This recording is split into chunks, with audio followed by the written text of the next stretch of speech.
Halo teman-teman, perkenalkan saya Rahman Aziz Firmansyah, siswa dari AI and ML Engineering program. Di sini saya akan mempresentasikan final project yang telah saya kerjakan untuk course Advanced Machine Learning, yaitu pembuatan model Key Nearest Neighbors from scratch. Untuk outline presentasi yang akan disampaikan dalam video ini terdiri dari yang pertama pembahasan mengenai apa itu K-nearest neighbor, yang kedua struktur dari modul KNN yang telah saya buat, lalu penjelasan bagaimana KNN itu bekerja, lalu apa bedanya KNN classifier dan regressor, dan yang terakhir evaluasi performa dari model KNN yang telah saya buat. Nah, pertama-tama kita perlu tahu dulu apa itu KNN atau K-nearest neighbor. K-nearest neighbor ini adalah salah satu algoritma supervised learning yang tidak menghasilkan nilai parameter dari proses pemodelannya.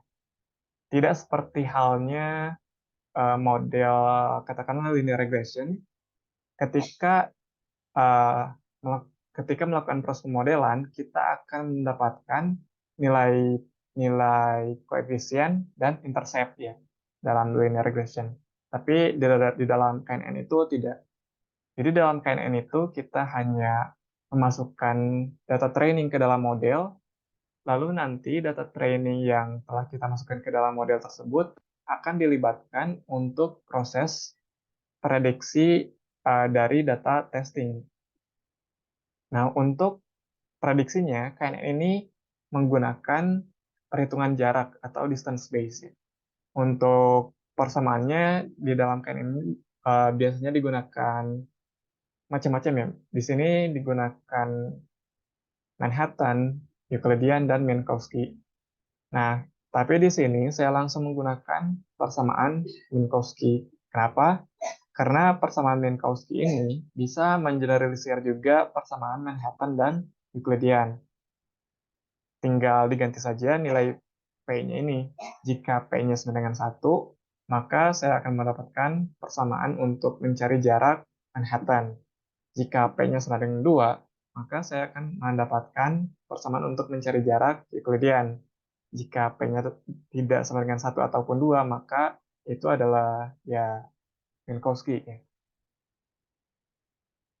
Nah, bagaimana struktur modul KNN ini?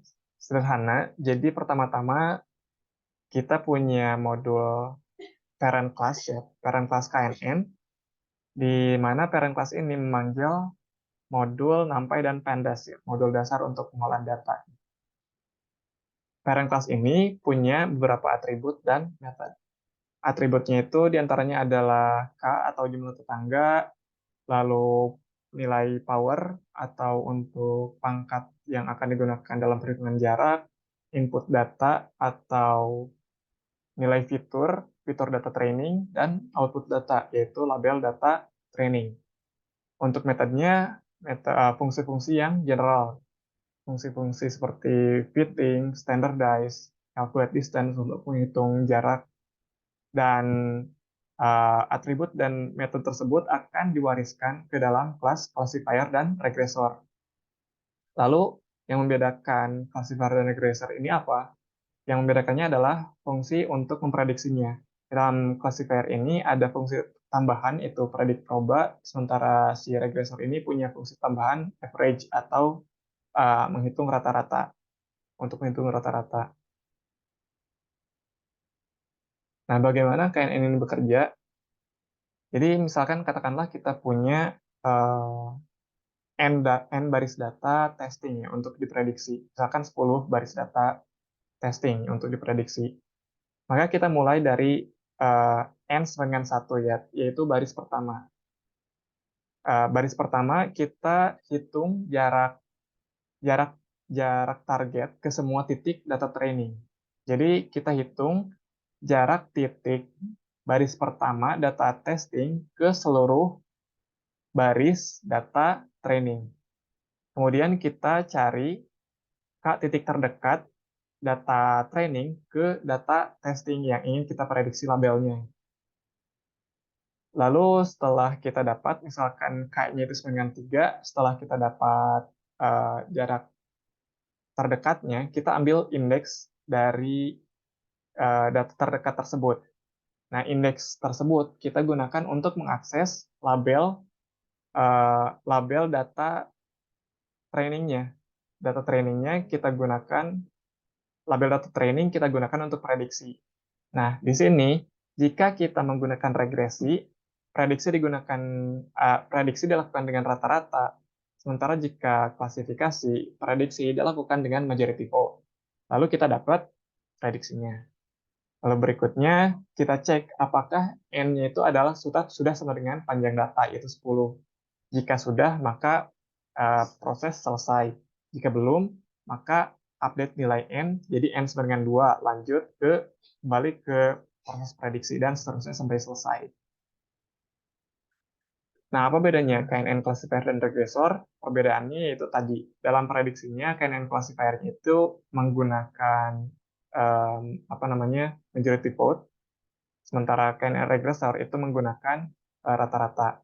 Majority vote itu sebetulnya melalui perhitungan probability. Di sini simpelnya adalah kita pertama-tama hitung dulu nilai probability-nya, nilai probability untuk data terdekatnya ya. Lalu dari nilai probability tersebut kita em, cari kelas mana yang memiliki probabilitas tertinggi, maka itu digunakan untuk memprediksi label eh, data target yang ingin kita prediksi tadi. Sementara untuk regresor itu lebih simpel, kita langsung rata-ratakan saja tetangga label atau output tetangga terdekatnya, maka kita dapatkan prediksi untuk data target. Kemudian yang terakhir, evaluasi performa. Di sini kita gunakan data iris, dataset iris, dataset yang cukup simpel, lalu variasikan salah satu nilai hyperparameternya itu neighbor atau jumlah tetangganya. Untuk lebih detail, kita coba lihat notebooknya.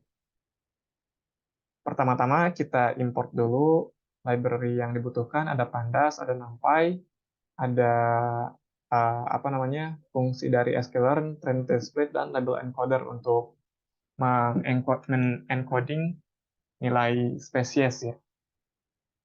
Lalu kita panggil data iris dan kita encode untuk si data labelnya atau Y-nya. Kita panggil import from ml from scratch.neighbor import KNN classifier untuk memanggil kelas KNN classifier yang telah kita buat tadi. Lalu kita buat instance-nya CLF sama dengan KNN classifier.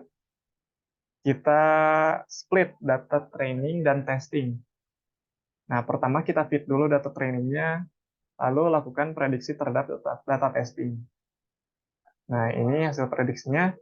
Lalu kita buat fungsi untuk mengukur performa, di mana kita memvariasikan nilai k-neighbor atau jumlah tetangganya dari 2 sampai 9 di sini. Nah, lalu kita plot jumlah tetangganya terhadap performanya. Di sini kita dapatkan untuk performa tertingginya ada pada k-neighbor sama dengan 3, 4, 5, dan 9. Di sini performanya bisa bahkan sampai 100% ya, karena mungkin datanya sangat simpel gitu. Nah, untuk apa namanya titik optimumnya mungkin di sini K sama dengan 5 ya, karena kalau misalkan K neighbors-nya sama dengan 9 itu terlalu apa namanya biasanya nanti terlalu tinggi, tapi kalau misalkan K-nya sama dengan 3 itu variasinya nanti terlalu tinggi ya.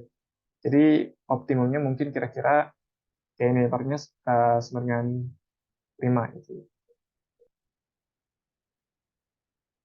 Nah, itu saja mungkin untuk penjelasan proyek yang telah saya lakukan. Untuk kritik dan saran, silahkan teman-teman bisa tulis di kolom komentar di YouTube saya mungkin.